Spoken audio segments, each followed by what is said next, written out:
Ladies and gentlemen, the most transformative sport event on earth is about to begin. Those who are in the stadium are on their feet. It's just a long, niggly climb. Because it is desperation now. And there it is. Gold! What a result! Another remarkable athlete about to write another chapter in Paralympic history. Quiet, please. Hey. Hello and welcome to another episode of Keep the Flame Alive, the podcast for fans of the Olympics and Paralympics. If you love the games, we are the show for you. I am your host, Jill Jaracz, joined as always by my lovely co-host, Alison Brown. Alison, hello, how are you? I've been watching some para ice hockey, so so good. You're good. I am so good. Oh man, yes, we are getting into para ice hockey season. So excited. So happy. And this week we have some history being made. It is the first ever women's para ice hockey world championships. And it's a big step forward for inclusion for women in the Paralympics. Also a big step for us because they've changed it at the world level from sled hockey to para ice hockey. So now we have to get used to something new. It is para ice hockey. We had trouble with these interviews going back and forth. Yes. We did, but we're gonna try and be accepting of the new terms. Exactly. So to talk about the women's para ice hockey game, we are talking with officials who have some great insight on the game and how it's being played and the history for inclusion into the Paralympics. First up, we were talking with referee Brooke Nunamaker. Brooke has been with World Para Ice Hockey since 2022 as referee. She's officiated at 2 Women's World Challenge events and is currently in Slovakia for the Women's World Championships. Let's take a listen to Brooke. Brooke, thank you so much for joining us today.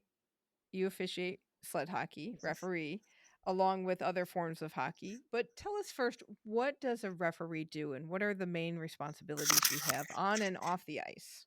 Our main responsibilities as far as hockey for on-ice officiating is calling the game as the rule book intends. So we have to know the rule book kind of like the back of our hand during a game, be able to see a situation happen in live time and make the appropriate decision of whether that play was legal or not, and then apply whatever action we need to in that sense.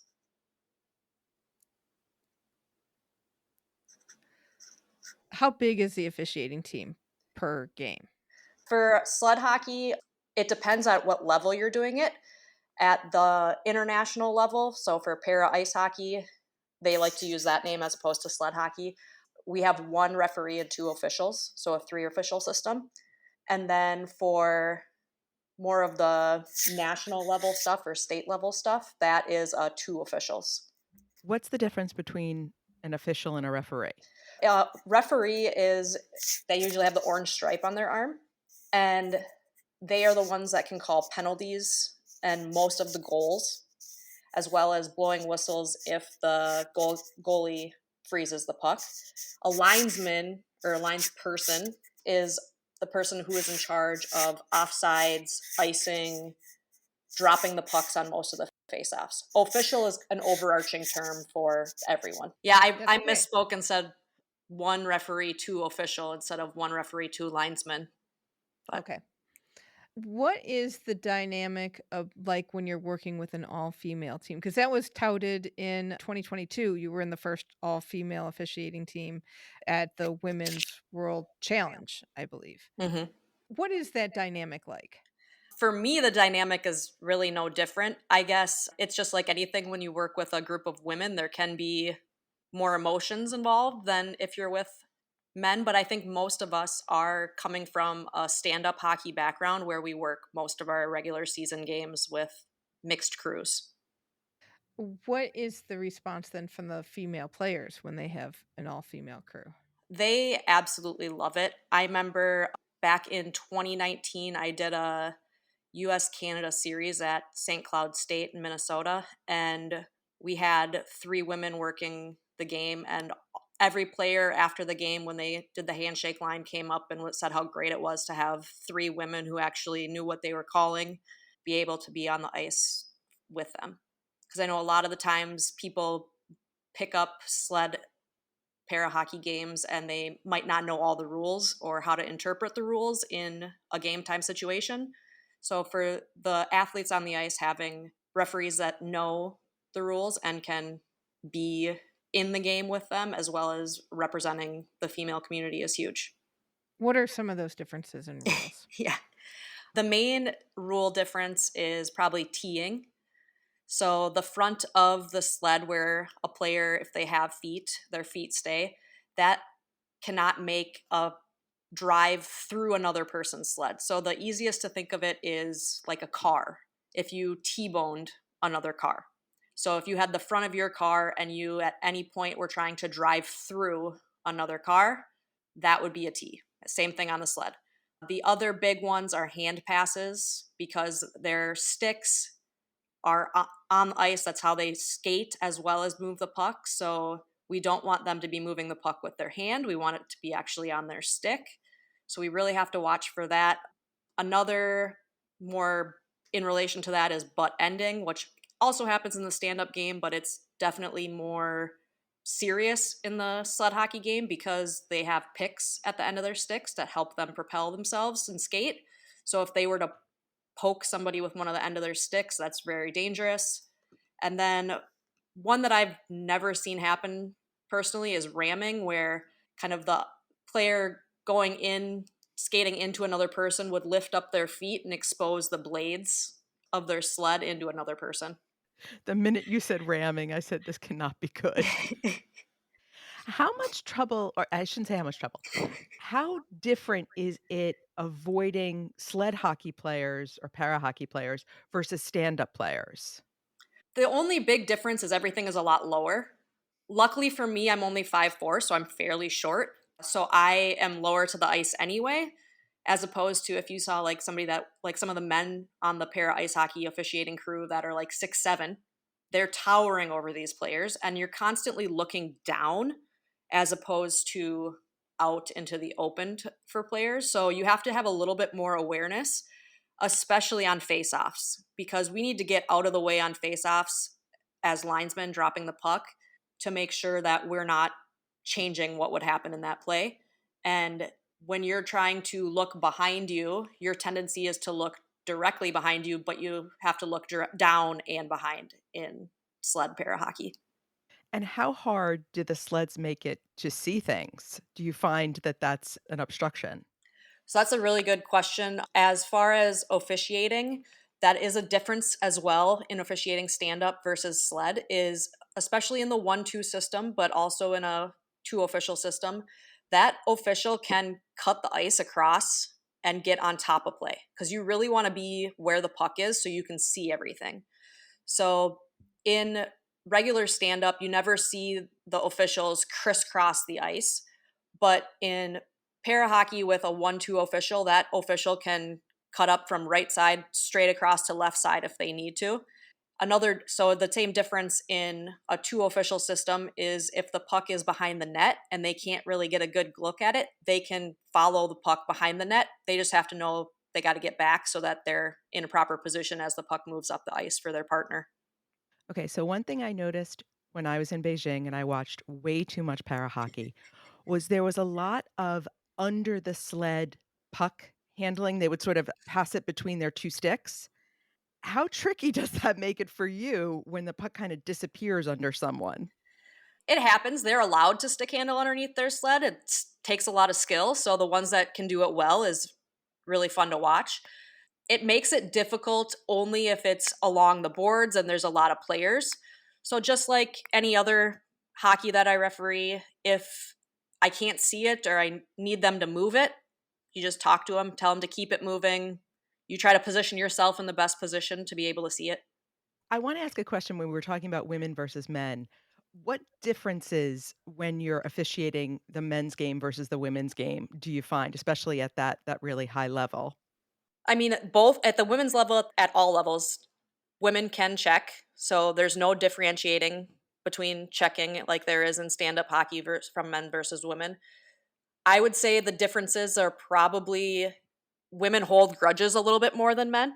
So maybe if a hit happened earlier in the game, those two players might be a little bit more chatty with each other after face-offs or after whistles get blown. But really, no difference much. I love a good chippy hockey game, though. Then tune in for US and Canada. Oh, I got to see the US Canada, well, the men's in Beijing, and man, were they chippy. I love it. There's a good rivalry. Well, that and because the US just won back the world championship, going into Milan Cortina, that's going to be something to see. How often do you get the opportunity to officiate sled hockey? A lot less than stand-up hockey. Usually, I live in Minnesota, and we have an amazing tournament out here every year in June called the Hendrickson Foundation. It's two brothers started it kind of in honor of their dad, and it's all disabled hockey. So warrior hockey, which is veterans, sled hockey, blind hockey, special hockey, standing amputee hockey, and they have a huge tournament on a facility that has 8 sheets of ice. So there's that every year. And then several years I've done a couple other tournaments. USA Hockey, our organizationing body for USA, does NHL Sled Classic, usually in the fall. So in a place with teams that are kind of sponsored or named with the different NHL teams. And then at the end of the year, they have a Disabled Festival, which is their national tournament. So that's the other big one. So it could be up to 3, sometimes less, depending on travel and if I can or am able to with work and family life. So then how is it staying on top of that game for you as an official when you go in and you don't get very many opportunities, but you want to be the best? I definitely watch all the tournaments. So even if I'm able to, I've woken up at 2 a.m. when they were over in Beijing to watch the US play whoever it is. Or last year I was not able to go to the Women's World Challenge, so I was watching it at home. Those type of things. If there's streaming available, I try to be on top of it. I know some of the local stuff, there's really not that, so it's harder in that sense. But the tournaments that we are able to do, when I go to those, it's not usually just working 1 or 2 games a day. It can be 6 to 8 games a day. So you're getting a lot of repetitions in that short period of time. A couple of weeks ago, we had a development camp that wasn't too far from where I live for USA sled players, and they had a officiating seminar at the same time, so I was able to get on the ice for that as well. So how's your brain at the end of a day of 8 games? Brain's not bad. What's worse is usually the fingers and toes. Some of those, that's usually like a NHL Classic or a Disabled Festival, and you get varying tiers of level of play. So tier 1 being the Paralympians, the US development team players. Tier 5 being, people that are relatively new or areas that don't have the same amount of players. And sometimes youth as well. So just not the same speed where you're not moving as quickly. So then it's a matter of trying to stay warm. How often do you have to replace your skates? My skates are still the ones that I played my senior year of college with. I actually was debating a couple of weeks ago of repairing them, and then I got back on the ice for that development camp seminar, and I was like, yeah, these aren't too bad. They can hang on a little while. I believe I did get new steel on them probably a couple years after I was done playing. The boots are hanging in there. The boots are fine, yeah. I was really actually nervous about that because I had a baby last year, so I have a 1-year-old, and I didn't know if my feet had changed at all that much. And so I was nervous about, going to Slovakia at the end of the summer and having skates that would hurt if I was on them for a couple of hours a day. And they're fine. They're okay? They're just fine. Yep, they're fine. I'm not worried. But I did find a local shop at near home that had a pair of newer but comparable to what I had that was on sale. So I was very much had my eye on them if they needed to be replaced. Okay, now I have to ask, did you ever officiate when you were pregnant? Yes, but I stopped about 6 weeks in. So just before my first ultrasound, I stopped. I know people that have done more than that. I didn't want to take that risk, and I'm glad I didn't because I had not super pleasant. Not that it wasn't like the symptoms and things like that, but I had a complicated end term of my pregnancy. So my little guy is 10 weeks early. So I was on restrictions pretty early on. So I couldn't stand for more than 30 minutes at like 4 months pregnant. So I doubt that I'd be allowed to be on the ice skating. How is it going back? Just fine. I work out pretty much every day. So as long as I've been doing that, really no difference.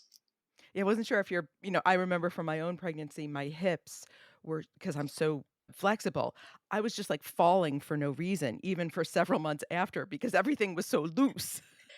Yeah, I had felt that initially. And 2 years ago, I actually had a hip surgery and I skated the Women's World Challenge almost 3 months to the day of having my surgery. I was cleared by my physician, so that was awesome.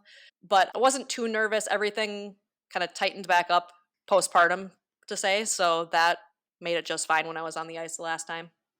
Yeah, we talk about the athletes coming back from pregnancy. Now, officials have to do it too. And you are extremely physical. It's not like the official who just kind of stands there and watches. You are skating pretty fast for a long time. Yeah. How has the women's game changed since you started officiating it? Definitely more players. There's a lot more women players. They're starting to get more skilled as well. So it used to be, 1 or 2 players that you would recognize their name, and I still see them. So it's not like they're still in there, but there's definitely more skill across the board. And then even a couple weeks ago like I was saying, at the development camp, we were picking out some of the little girls and we're like, oh, she's probably going to be on the development team. How many years do you think it'll take her to get on? And so it's growing, and it's growing rapidly. I know I pulled up, some stats because I was researching myself before jumping on this podcast with you. And there was a stat that between the 2022 and 2024 Women's World Challenges, the on-ice female participation rose from 0.01% to 19% within para ice hockey. That's in 2 years. So if we get this thing, we got the World Championship this year, which will just expose it that much more. And then trying for 2030 for the Paralympics, if we keep that growth rate, that's absolutely insane. I don't even know if it's possible to maintain that. Do you see a big difference from different countries in terms of either their men's team or their women's team? The main thing is the amount of players. US, Canada, and Great Britain all have a good solid group of team skaters. Some of the other countries, other tournaments, they've kind of combined them on Team Europe or Team World just because they didn't have the funds to send a full team. I'll be curious to see Team Australia at the end of the summer because they're going to be in Slovakia. But it kind of comes down to how many players they have to be able to fill the need of the team. I know Canada is all self-funded. They don't really get funding from Hockey Canada, where our USA team gets a little bit of help from USA Hockey. So a lot of the players are doing it fully on their own. So I imagine it's that, but worse in some European countries that don't even have the funds for their men's sled hockey, let alone the women. I mean, I know, Norway has Lena Schroeder, who played on the Paralympic team, one of the 3 women to do it previously. So she's been an advocate, obviously, in the European side of things. Several of the European players have made multiple trips to different world challenges, so that has helped then have them take that experience and go home to build their programs. As far as the style of play, things like that, US and Canada have a more physical style of play than, say, Great Britain. Also, a little bit more speed, possibly because of the amount of skaters that participate here and the ability to kind of go back to US and Canada driving versus having to fly if you're trying to fly over here for more play as well. I mean, Great Britain's on an island as well, so they might have to fly over to France to play or somewhere else. So it's the proximity, probably the big one. Who's the chippiest? If you watched 2023 in Green Bay, probably Canada, but I'm sure USA gets away with it as well. And I'm sure that Great Britain can be chippy too. It all depends the situation, I feel like. there are specific players, just like any sport, that like, oh, she hits hard, or watch her stick, or this one puts their hands up a lot. So we pick up on who that is, and our team of officials are pretty good at communicating. And not that we're going to sit and watch one specific person, but if a scrum happens, you could kind of know who's going to be in the middle of it. I'm not going to name any names, though, so don't ask. No. But, it's always good to know that even in para hockey, goons are goons. Hockey goons just exist everywhere, and that's makes the sport all the more lovable. How fast is a sled, or can a sled be compared to skating stand-up? Like, do you have an edge because you're upright? I think a little bit. Probably definitely for the women. Some of the men double amputees probably can get going pretty darn fast, just because of the length of a leg limb versus the length of an arm limb and how much force you can push through, and as well as anatomy-wise, the big muscles that can push force, more of them are in your lower limbs, your glutes, your hamstrings, your quads. And if you're using your arms, you just don't have that dense, large muscle to propel you. Have you gotten on a sled yourself? Yeah, that was actually how I first got introduced to sled hockey. So Brad, who we mentioned earlier, who is USA Hockey's kind of district in chief of disabled hockey and also the World Para Ice Hockey coach that's headed to Slovakia with us, he started a Wisconsin sled hockey team. And I went to undergrad at the University of Wisconsin-Stevens Point, and I played on their women's hockey team. And he brought the Wisconsin sled team to one of our practices, and we all got in sleds and kind of scrimmaged them a little bit. We got our butts kicked. And so my first experience with sled hockey was actually putting myself in a sled. What did you think? It was hard. And the blades on the bottom of our sleds were very wide. Some of us had pushers, so other players helping to move and push us around to keep our balance, which that is allowed in kind of the lower levels. And the international level, there's not going to be a pusher, but you can have pushers. You just can't go past the general speed of the game. You can't skate or pull them backwards. And then they can't have a pusher in front of the net area in your defensive zone for obvious reasons. You don't want to have them blocking a puck or a pass. Have you guys ever been in a sled? No, we have not been fortunate enough to. I would love to try this. I would love to be a pusher now that you introduced me to that. So to become a pusher, are you guys in the United States? Yes. So if you were a registered player within USA Hockey or a registered coach, you could actually be a pusher for somebody. So on the ice in the game, you have to be registered yourself to be able to do that. I don't think registration is that much. So yeah, I can do that. Reach out to your local sled program.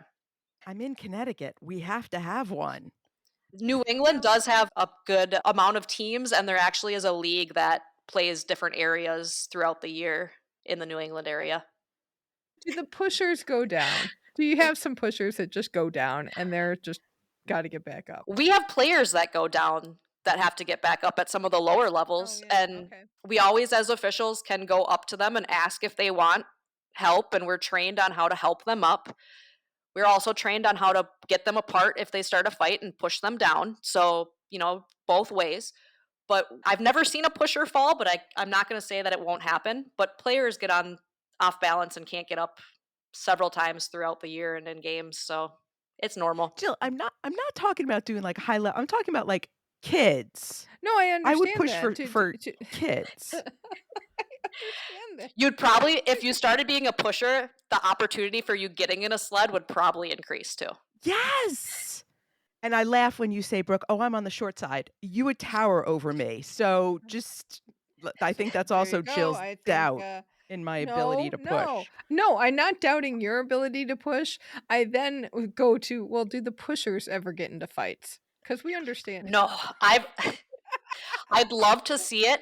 Most of the people involved in the local lower level of not lower level as in skill, but lower level as in kind of homegrown level.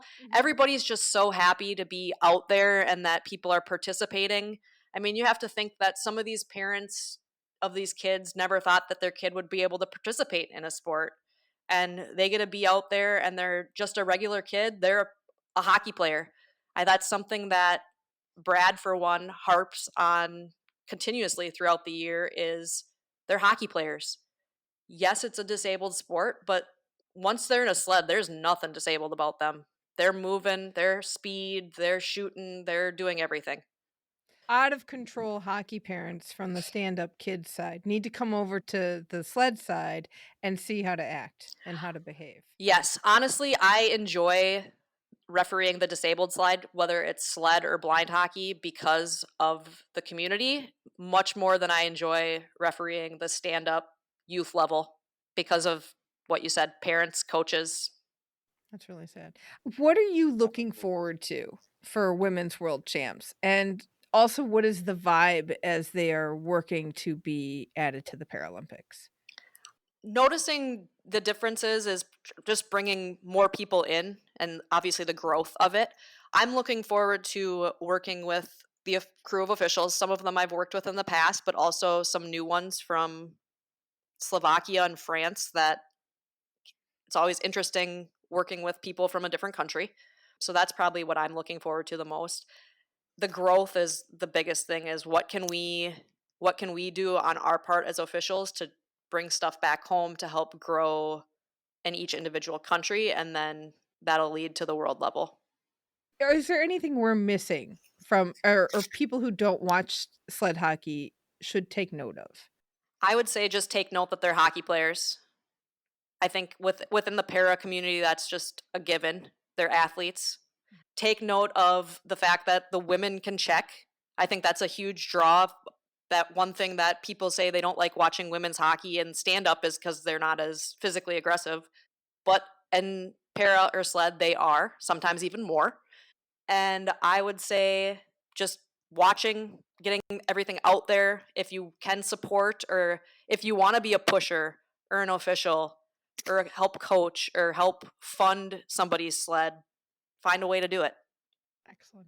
Well, Brooke, thank you so much for sharing more information about sled hockey and how it's officiated. We are so excited to watch it come 2026. So we appreciate you letting us know how it works better. Thank you for having me.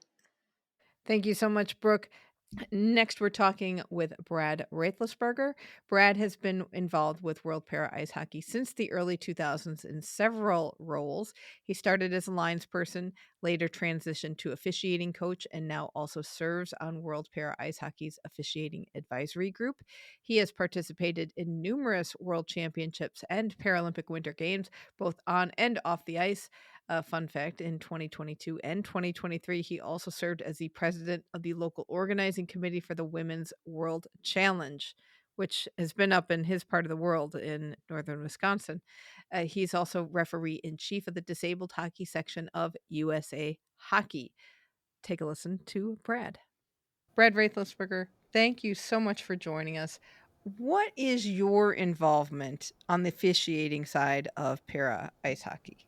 So currently right now, I am one of the officiating coaches with World Para Ice Hockey, which basically simply means at the major events that World Para Ice Hockey has, I will be responsible for overseeing the officials and providing coaching and training to them. In addition to that, I am also the referee in chief for disabled hockey section for USA Hockey. In that role, I will help train officials in the different nuances, the different disciplines of disabled hockey, such as sled, sledge, also para ice hockey. We have special hockey as well for cognitively challenged athletes. We have blind hockey. We have standing amputee, deaf, hard of hearing, and then also warrior. So for those 6 different disciplines, my volunteer role is helping train the officials in the different nuances of those sports. For Para ice hockey, how are the nuances different from stand up hockey? I mean, yes, they're down low, but when you look at officiating, what are the things that officials, especially new officials to the sport, have to get used to doing? So, probably the biggest thing is, like you alluded to, Jill, the sight lines. In stand up hockey, we train and teach the officials keep your head up, keep your head up, keep your head up. But in para ice, we have to be looking down at all times because that's where the players are, that's where the action is. In addition to that, the officials need to be really close to the play, which is different than in stand-up hockey. In stand-up hockey, we want to have that buffer zone so we don't get caught up in play. But with para ice, we want to be right on top of the play because that's where so many of the infractions are in the sport. And then, probably the third thing is the ability to really skate all over the ice. Stand up hockey, we have what are called skating lanes. In para ice, you pretty much get to go wherever you want to because you have to be on top of the play. So, in developing those sight lines, do the officials want to be taller or do they want to get low, or does that depend on where the puck is? It really depends upon where the puck is.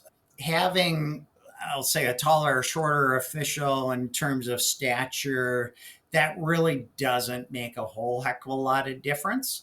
It's really just the ability to get in close to a play and then quickly get back out safely from, those tight corners that you'll find yourself in. Do newer officials, do they forget that the sled is right there? Is there some tripping and falling going on when you first start getting into the sport? Absolutely. So, yeah. In fact, with many of the events that we have, we will have a post event gathering with all the officials. And what you bring to the post event is based upon the number of times that you may have been taken down by a sled. So, not that we encourage it at all, but this is well known amongst many of the players. And many of the players may take an opportunity to try and knock an official down just so they have to bring more of a beverage to the post tournament event. Are there penalties involved with that? In knocking over an Yeah. official? Yeah. Well, there could be, yes, depending upon the severity of it.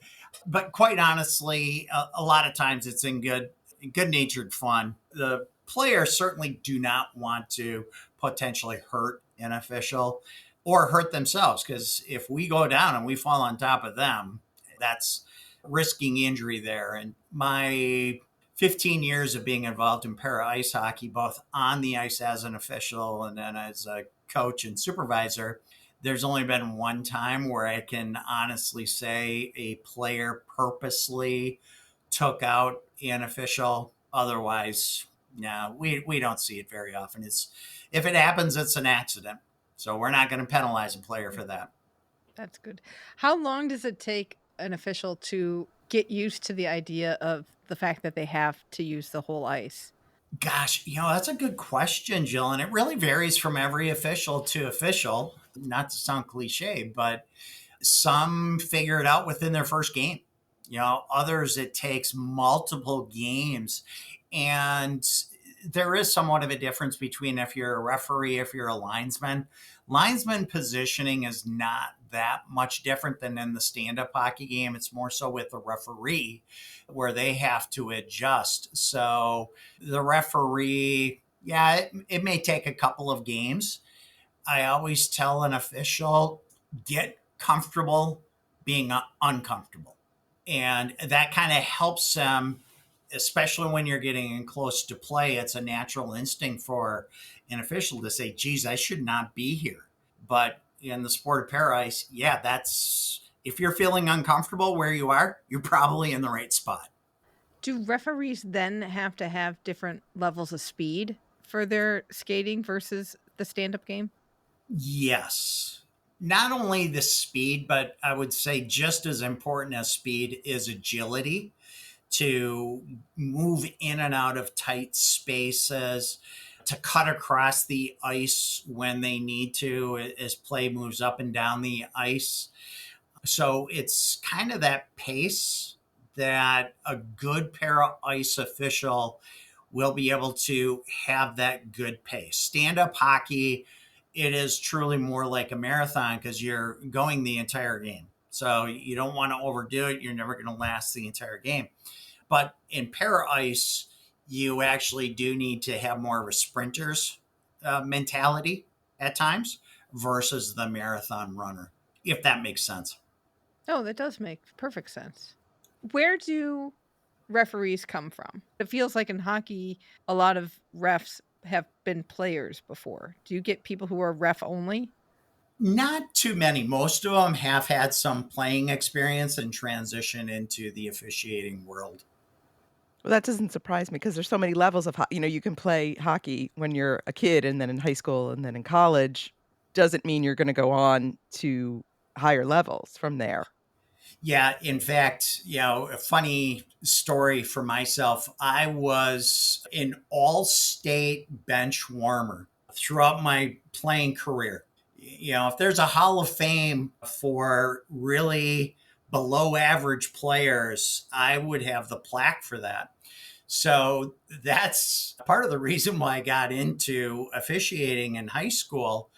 And one of the first annual camps you have to go to, annual seminars, my instructor came up to me afterwards and he said, "Brad, I've seen you play and now I've seen you officiate. Let me tell you, you are not going anywhere as a player, but you might go somewhere as a referee. I'd quit playing if I were you and just strictly stick to officiating." And I mean, it was very true. I didn't like the answer or that comment at the time, but yeah, it was very true. So then how did you go from, I assume, officiating stand-up hockey to officiating para hockey? It actually all started because I started coaching a para ice hockey team in Wisconsin. And I'd been officiating for a long, long time. And I started coaching on the para ice side of things. And at the time, the head of officiating for USA Hockey reached out to me. He knew that I was coaching. He knew that I'd been working high levels of hockey on the ice. So he had asked me if I'd be interested in officiating an event. And that was back in 2008 in Boston. Boston held the World Championships. And so I went out there and absolutely fell in love with the sport and also officiating the sport. Have you been in a sled? I have, yes. What'd you think?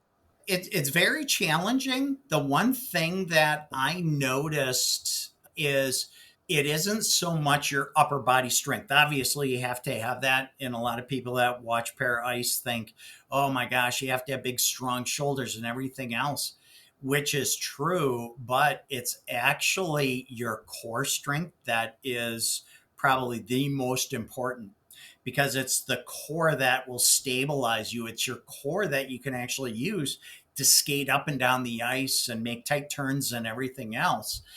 So that was probably the most surprising thing to me when I got out of the sled. Well, not even that day, like 2 days later, I'm like, oh my gosh, my abs are just killing me. So yeah, it's a lot of fun. And to this date, the team that I help coach right now, our practices, about half of the time I will get in the sled itself to run the practices, because I want to be able to have that same view of what the players are seeing. I remember years back when I was coaching and I would be on my skates and standing up and I was beating my head against the wall at times going, why are these kids just not figuring it out? And then it dawned on me, I'm driving back from practice. I'm like, hey, dummy, you're explaining it to kids that are in a sled from a stand-up coaching standpoint. Why don't you get in a sled and see what they're actually seeing and adjust your coaching patterns to that? So yeah, I'll still get in a sled every now and then and humble myself. And the kids love it too. They like it when I'm getting in the sled for practices. So, from a player perspective, what do they see that's different from a stand up game? Their sight lines are different as well. You're not able to see as much of the ice as if you were standing up. The players around you are going to block your viewpoints versus being up on skates and skating upright. That's probably the biggest thing, are those sight lines and being able to see the rink and see the full field of play. Let's just switch over to Beijing because we want to talk about the tournament. You were there as the officiating head coach. In that role, are you also responsible for official selection? To some extent, yes. Myself and the two other officiating coaches, we will make suggestions, recommendations to World Para Ice Hockey. And in fact, for the upcoming Milano Cortina Paras, we have to have our list by the end of the month, the long list to World Para Ice, and then we'll narrow it down from there. We still have 2 events upcoming this fall to evaluate the officials and eventually come up with the short list. But yeah, that is part of the role. So when you're managing and assigning officials during a tournament and you're watching games, how much are you actually watching the game versus the officials? I would say that probably 20% is watching the game and the other 80% is watching the officials. Now, fortunately, at many of our higher level competitions, we've got video replay.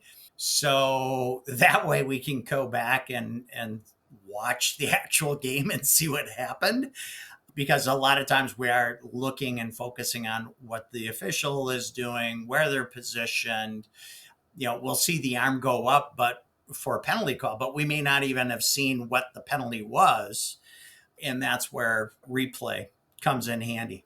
Now, I will deny that if any other on ice official is listening to this right now, which I hope they will. So let's just edit that last part out altogether because I don't want to get myself or the other coaches in trouble with any of the on ice officials. No promises there on that Yeah, one. okay.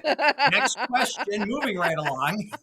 Weren't we talking about Beijing? Yeah, well, I was going to ask, like, when is the last time you really watched a hockey game? Oh boy, it's a long time.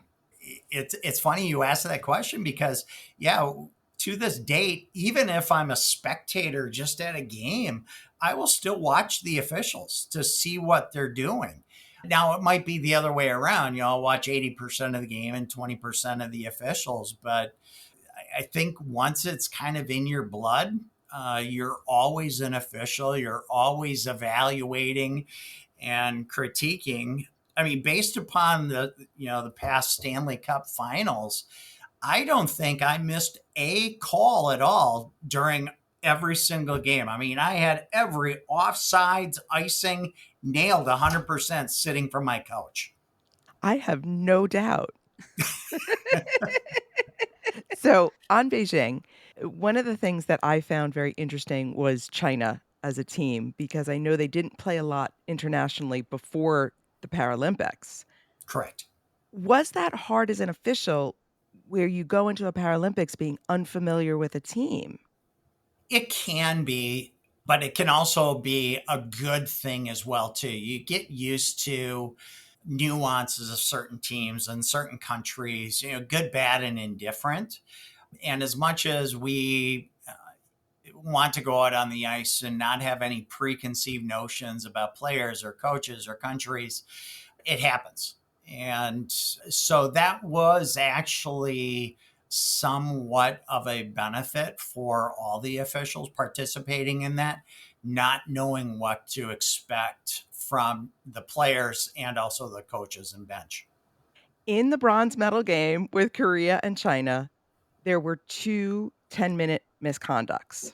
And I was so confused because people served their 2-minute, but then the 10-minute didn't seem to get served off ice. I was so confused. So, with a 10-minute misconduct, although the player goes into the penalty box, no time goes up on the scoreboard like a 2-minute minor or a 5-minute major. So, it doesn't affect the on ice strength at all. It's just the player is removed from being able to play for at least a 10-minute time frame. So it's to that specific player, not to the team. That is correct. Yes. Right. So now we're talking about lines getting messed up for 10 minutes. Okay. Correct. When you're going into a game that you know is, and I love this hockey word, chippy, like a USA Canada game where you know there's going to be a lot of back and forth, what's that prep like for the officials? I've never seen chippiness in US Canada. I don't know what you are talking about. That concept is foreign to me. But let's run with it and say that that does actually happen. It's really just more of a mental awareness. First of all, knowing that, okay, you've got to, the whistle blows, you need to have your head on a swivel, constantly looking for what we'll call the hot spots and react to those and get to them right away. When I was on the ice, I actually loved being in those types of games because it caused me and it forced me to be really super hyper focused. Now, yeah, every single game an official goes out for, they should be that way. But you do have that heightened awareness when you know that there's a history between two particular teams.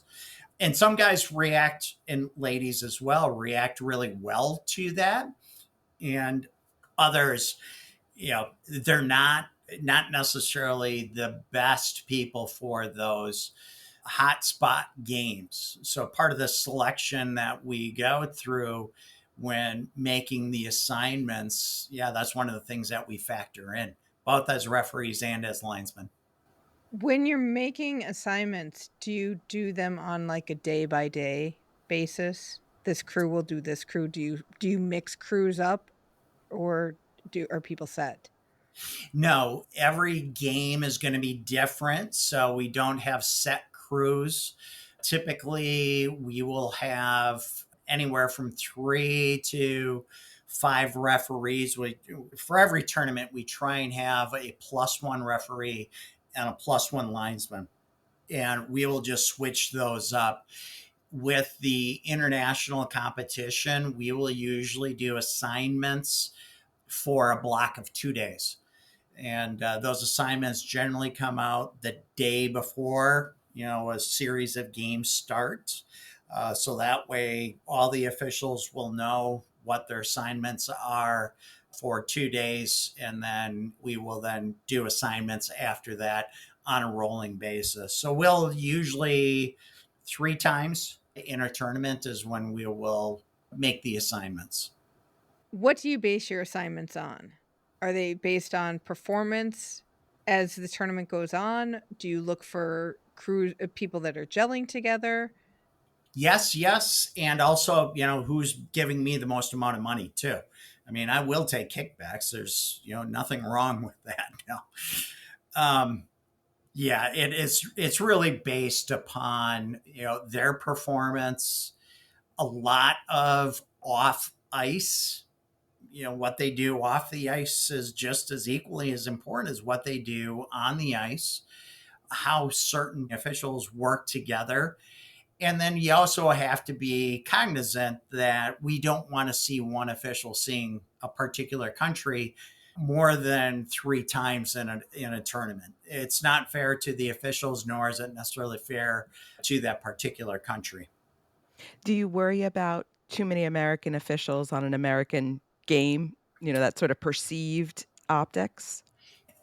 Not anymore. As the sport has evolved, we have gotten rid of what's called the passport rule. So previously, an official could not be represented, or couldn't be from the same country as either of the 2 teams. So years ago, when we took a look at the depth of the officiating pool, it was pretty North American heavy between US and Canada. And, some of the more experienced and qualified and higher ranked officials came from North America. Well, unfortunately, that meant that many of those officials were not eligible to work the gold or bronze games simply because US and Canada were either playing against each other in that gold game or one of those countries were represented in the bronze as well. Well, I want to say now it's been 4 years where the teams have said, listen, we want the best rated officials out there, whether they come from our home country or not. Technically, they could have the appeal and say, no, we don't necessarily want to have this particular official on a game, but most of them realize that they've been selected for that game based upon their performance throughout the tournament. Were there issues with maybe not so experienced officials or not, I don't want to say not so qualified, they're qualified to get there, but people who have less experience and maybe could be prone to making more mistakes getting those higher level games because of that passport rule, and then maybe the officiating wasn't as good as it could have been? Yeah, in the past history, we've seen that a few times where the referee and or the linesman were not necessarily the highest ranked during that particular tournament. Not to the extent that it caused any issues with any of those games, but ultimately, with any competition, you've got the best players and countries playing in those gold medal games or bronze medal games. We want to have a officiating crew that's going to provide a solid performance as well. In the past, I would say, quite honestly, if you look back at the video, you're not going to necessarily know that that crew or that particular official wasn't the highest rated. But from an officiating coaching staff, we knew that at the time. What do you look for in off ice behavior?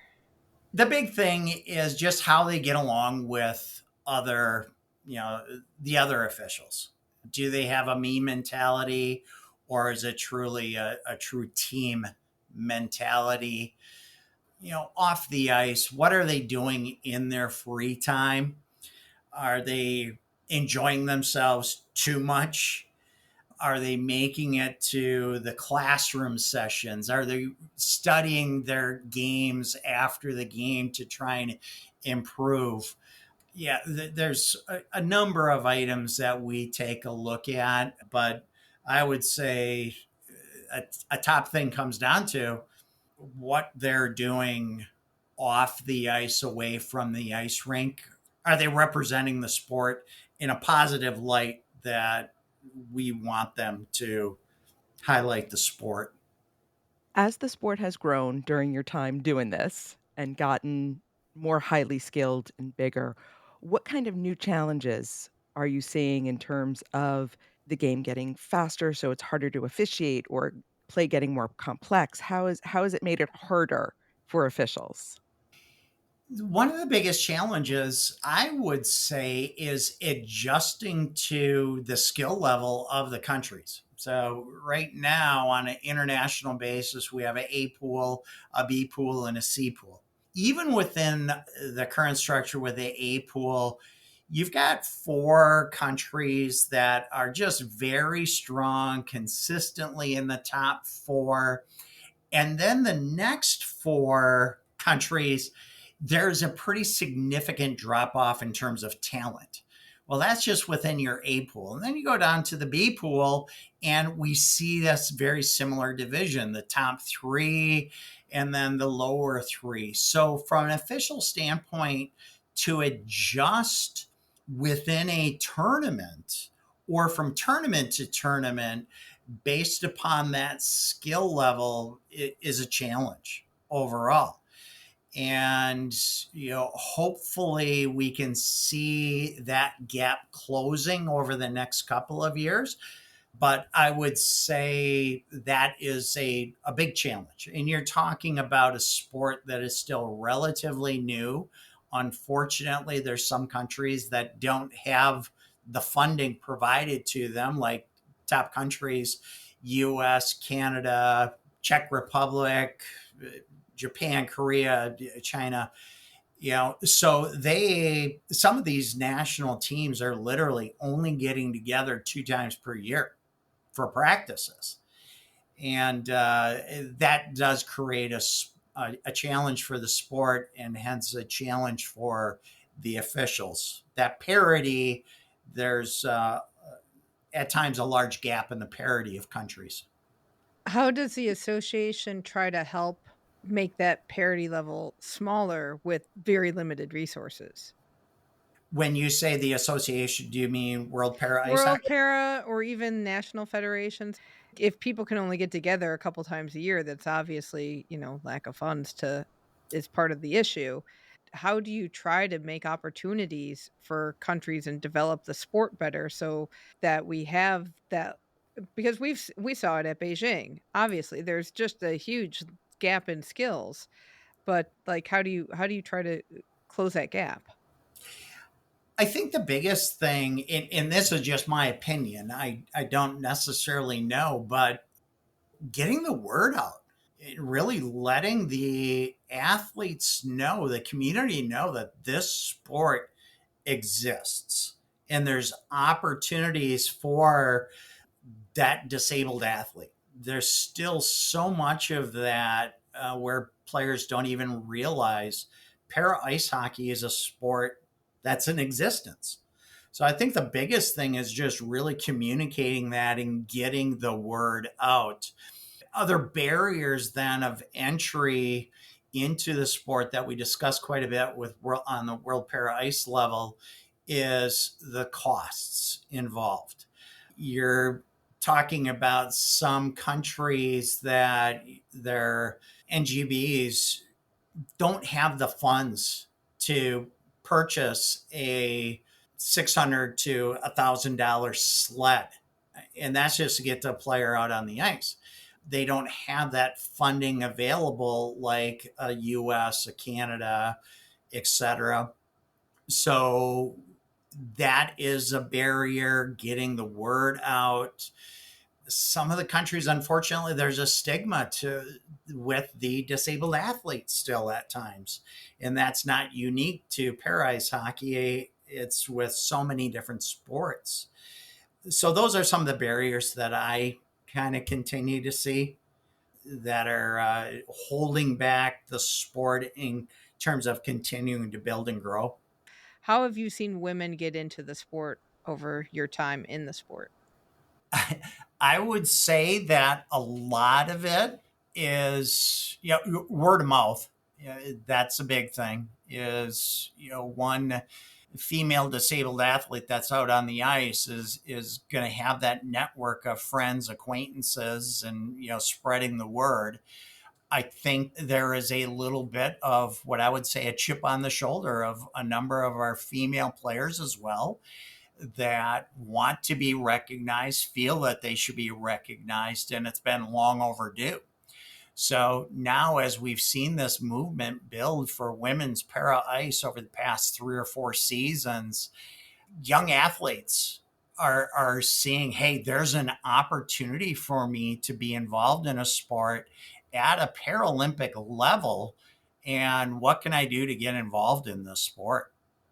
For the countries that have had women on their teams, the women don't get a ton of ice time, do they? No. What stands out to me is China, and they made kind of a big fuss in the arena that, oh, China's got a woman, and then they put her out just as a, I don't want to say a throwaway, but in end of game's already been decided. Let's give this person some ice time.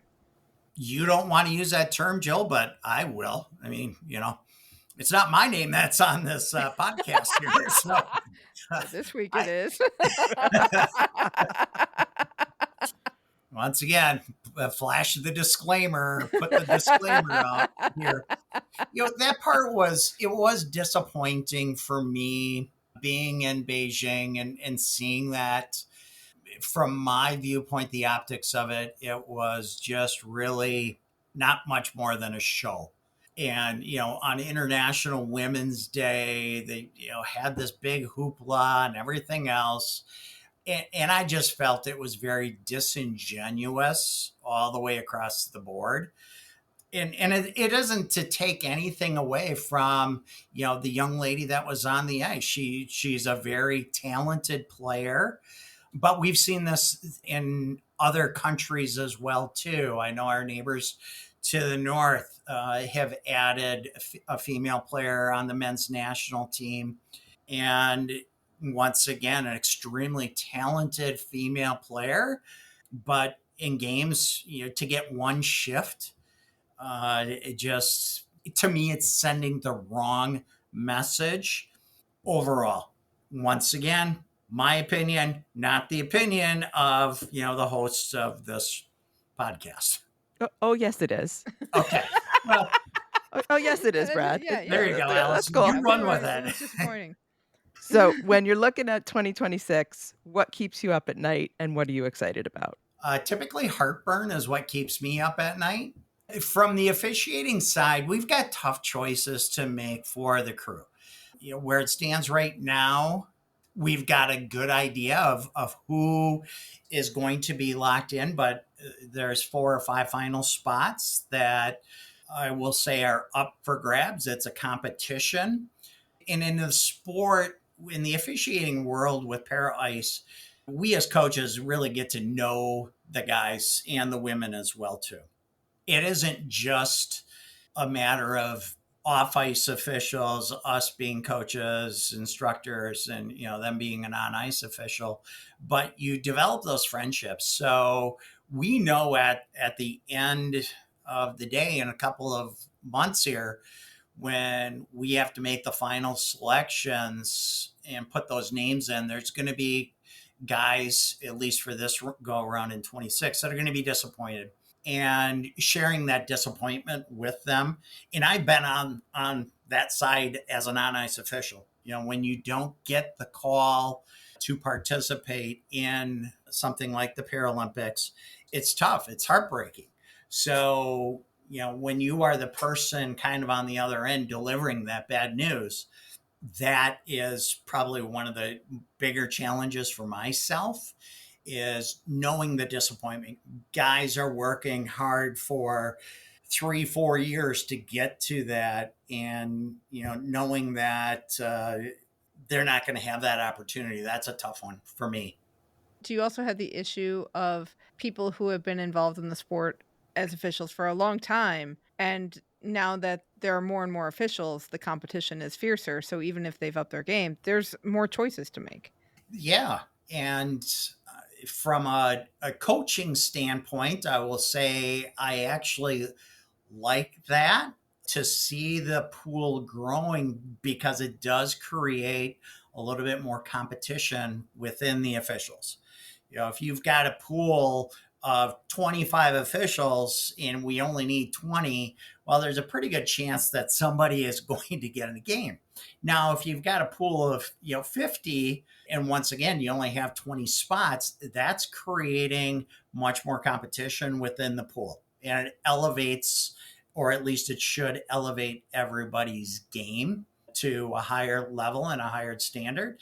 And those guys that have been around for 2 or 3 para cycles, we don't want them to get complacent and in the back of their mind saying, well, I've done the past 3 paras, so I'm a shoo-in here. And we've seen that happen in the past. So as the pool grows, we also are knowing that, hey, these senior officials are going to have to step up. And then along with that, we are going to have that tough conversation with them at some point in time, of saying, hey, this has probably been your last major event, because we do need to get new officials in. It doesn't do us any good to be recruiting all throughout the world if there's no opportunities for the men and women. What are you looking forward to in terms of gameplay? Do you think about that? I mean, obviously impartial, but what do you see compared to Beijing for what the competition should be like? Well, I have seen the Czech Republic really increase their overall talent on the ice. They are a force to be reckoned with. If we take a look at the past 2 world championships, They have played both Canada and the United States extremely tight. With China, you never know. They've gone through somewhat of a coaching rotation over the past 2 or 3 years. So, what team we will see in Milano Cortina is yet to be seen with those changes, but they have some very talented athletes as well. They've got very good team speed. Also, if they can stay out of the penalty box, this past year, that was one of the challenges that they had in the past World Championships, is some just very undisciplined penalties. If they can do that, stay out of the penalty box leading into Milano Cortina, they will certainly have a very strong chance at earning a medal as well. Still, the top two teams are going to be U.S., Canada, the way it stands right now. But you just never know at a Paralympic event what teams are going to rise up. You just never know what team is going to sneak in there and potentially do some damage. And in a short event like that, it just takes one upset game to really cause a tournament to be viewed in a different light. But we won't see any chippiness. No, none whatsoever. All clean. Everybody's on their best behavior when it comes to the paras. We're looking forward to the Women's World Championships. What are you looking forward to the Women's World Championships? I am looking forward to, this first ever championship event. For myself, it's been fun being involved in the past 3 World Challenges, being heavily involved in the first 2 from an organizational standpoint. I am just so excited to see the number of new athletes out on the ice, the countries that are stepping forward and supporting those female athletes. And I'm just heading over to Slovakia. I am looking forward to the continued growth of the game for the female athletes. What do you think the chances are of them getting into 2030? That's a good question, and one that I've been asked quite a bit lately, especially by a number of the athletes, the female players that I've gotten to know over the years. My expectations are good. I think there is a strong probability that they will be included. There's 2 key things. First of all, we do have to find a couple of more national teams overall before the application goes in. Just seeing the growth of the sport over the past 2 years, even from last year's World Challenge to this upcoming World Championship, there's a number of countries that are interested in putting it forth. So let's assume that we do get to the 8 national teams, which I think is very, very viable and doable. It's still up to the powers that be to accept that application. But I personally would be very much surprised if we do have 8 national teams or more and the application goes in and it was not approved for 2030. If you would have asked me that same question a year ago, I would not have been as optimistic, quite honestly.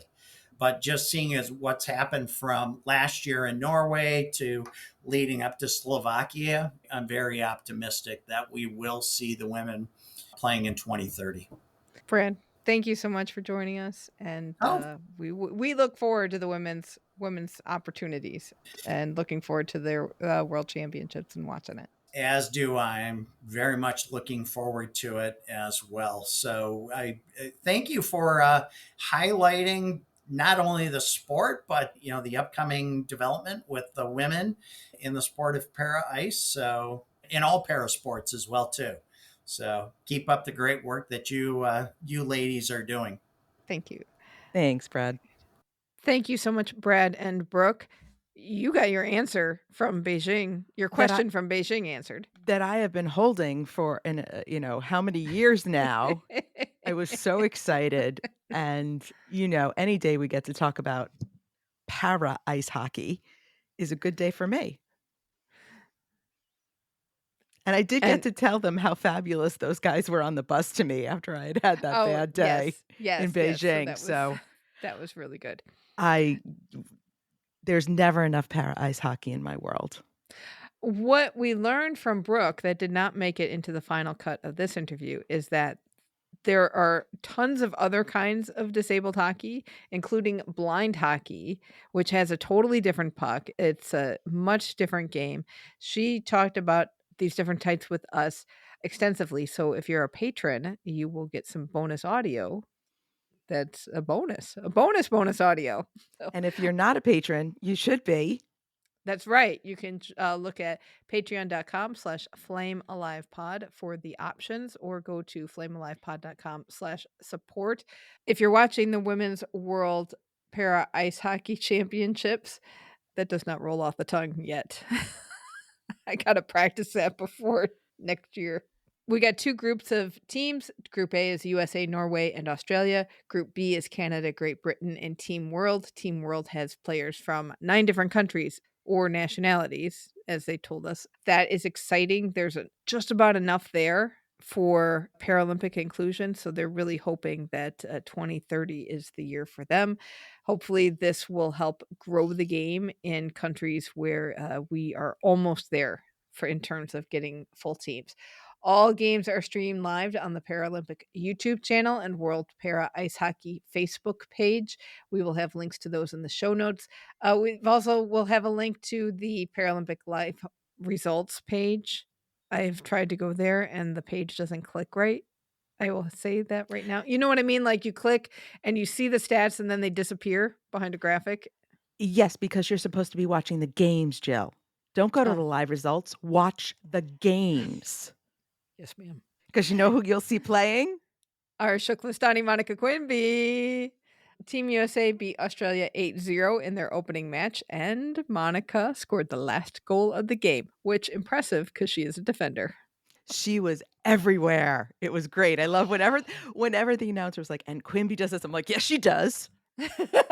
That's right. So keep an eye on that. It is a fun watch. Welcome to TKFLASTAN. It is the part of the show where we check in with our team Keep the Flame Alive. These are past guests and listeners of the show who make up our citizenship of our very own country, TKFLASTAN. Some exciting news this week. Former luger Shiva Keshavan has taken a role with the International Ski Mountaineering Federation as its head of sport and events, which he'll start on November 1st. Which, that makes me want to go see Skimo even more. Because then maybe we can actually say hello to Shiva in person. Right. Like, you probably don't remember us. We interviewed you like 8 years ago. Exactly. Team Schuster made it to the semifinals of curling's 2025 Euro Super Series in Stirling, Scotland, but lost to Team Moat 5-4.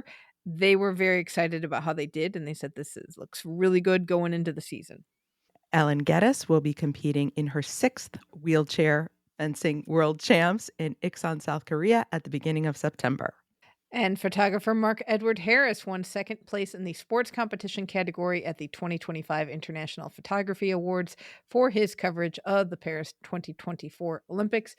If you don't follow him on Instagram, should, because he is a good follow. His pictures from Paris are just gorgeous. He is really good at getting different angles. The gymnastic stuff is really special. Yes, definitely. And we'd like to give a shout out to our review of the week. The Jordathon on Apple Podcasts said, Jill and Alison always manage to get top-notch people to chat with. Olympic and Paralympic fanatics will love this show, not to mention their daily episodes during the games. And if you have not heard a daily episode during the games, look forward. They're coming up in less than 200 days now. Oh, Lordy. But that does mean I am that much closer to more para ice hockey. There you go. So if you would like to hear your name and to be part of our review, comment, email, or voicemail of the week, leave us a review on your podcast app. Shout us out on social media or send us an email or voicemail. All of that information on how to get in touch with us is in the episode details in your app. So that is going to do it for this episode. Thank you so much for listening. And until next time, keep the flame alive.